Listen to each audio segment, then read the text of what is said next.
दोस्तों, क्या आप भी टॉयलेट जाते वक्त अपने स्मार्टफ़ोन को साथ लेके जाते हैं और फिर 15 से 20 मिनट तक रील्स, मैसेज और सोशल मीडिया स्क्रॉल करते हैं? अगर हाँ, तो यह सिर्फ़ एक आदत नहीं बल्कि धीरे-धीरे हेल्थ रिस्क बन सकता है। चलिए डिटेल में समझते हैं। दोस्तों, टॉयलेट एनवायरनमेंट में बैक्टीरिया और वायरसेस भरकर होते हैं। कुछ रिसर्च में पाया गया है कि आपके टॉयलेट में या बाथरूम में ई कोलाई, साल्मोनेला जैसे कुछ खतरनाक बैक्टीरिया और वायरस पाए जा सकते हैं। जब आप फ्लश बटन, डोर हैंडल और टॉयलेट सीट को एडजस्ट करते हैं तो कुछ बैक्टीरिया और वायरस का क्रॉस कंटामिनेशन हो जाता है।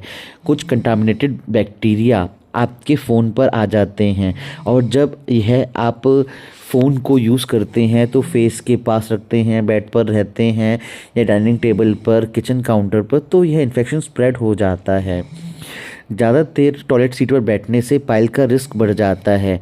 नॉर्मली हमें टॉयलेट में 5 मिनट तक बैठना चाहिए, बट यह कब 5 मिनट 20 से 30 मिनट में कन्वर्ट हो जाता है पता ही नहीं चलता, जिसके कारण रेक्टल वेन पर प्रेशर पड़ता है, ब्लड पूलिंग होती है, स्ट्रेनिंग बढ़ जाती है और यह सब मिलकर हेमोरॉइड्स यानी पाइल्स का रिस्क को बढ़ा देती हैं।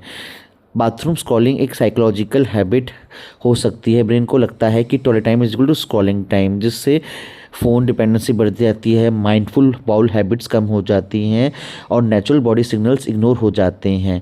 तो ये एक अनहेल्दी रूटीन डेवलप कर सकता है। इन सब से कैसे बचें? टॉयलेट को सिर्फ टॉयलेट के काम के लिए इस्तेमाल करें, फ़ोन बाहर ही छोड़ दें। अगर ले जाना ज़रूरी है तो रेगुलर डिसइंफेक्ट करें और बाउल हैबिट्स को नेचुरल और डिस्ट्रैक्शन फ्री रखें। एंटरटेनमेंट और हाइजीन में हाइजीन को प्रायोरिटी दें। फ़ोन से साथ ले जाना शायद कन्वीनियंट लगता हो, लेकिन यह आदत इन्फेक्शन रिस्क और पाइल जैसे प्रॉब्लम का रीज़न बन सकती है। आपका स्मार्टफोन स्मार्ट हो सकता है, लेकिन आपको अपनी हेल्थ के लिए और ज़्यादा स्मार्ट बनना होगा।